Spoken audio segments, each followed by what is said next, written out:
And that was the first chapter of my book about the Pope. And I've been investigated by them, by the Vatican. You've been investigated by the Vatican? Yeah. How did that go? Well, I was very sick at that time, 2017, with Crohn's. I'm not Crohn's, but rheumatoid. It come on me. And I was on all this chemotherapy and these biologics. And so my professor friend works with the Vatican, got permission to go in the Vatican Archives. Well, my friend from NASA that I was working with from the NRO wanted to be a part, so he was allowed to go with her. And three of them went to the archives. And when they were there, they were texting me and sending me pictures of angels coming out of orbs that are painted on the wall in the Vatican, and a message from the Pope that he said, we know that they're angels and that they don't mean you no harm.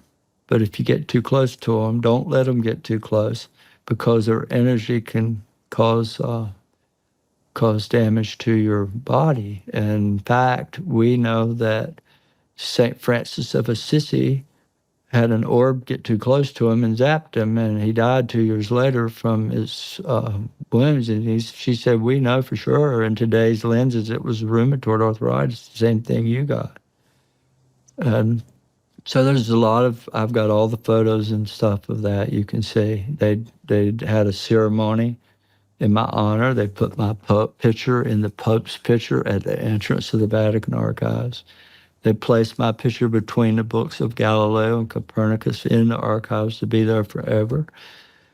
So there's a whole lot that's going on from every angle throughout those years there.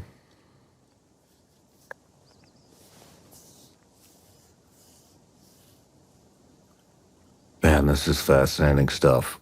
Yeah. So now you know. Why do you think you are the one?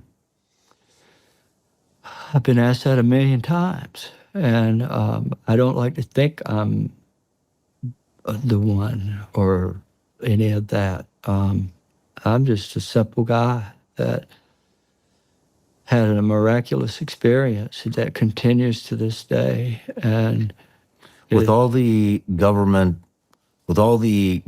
contact and studying and the Vatican, had anybody ever given you insight as to whether or not there are more human beings that have had similar experiences to you?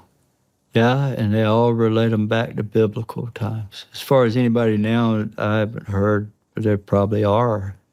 But they always use, St. Francis or these different people throughout the Bible that had these. NASA wanted to go to be a part of that, getting into archives. They wanted to study levitating saints. How come it is a person can take off and fly to the village next door, It really happens. People levitate. So there's more to this world than we got blinders on. We're blinded. And, yeah, but we're awakening now. Yeah, I personally believe that we are the ones that put the limitations on ourselves. Exactly. Everything may be possible. Well, I think a lot of those writings that got into this more detailed early on were deemed dangerous knowledge, so that it was removed from us understanding all of this stuff. It's kind of like that was priestly stuff.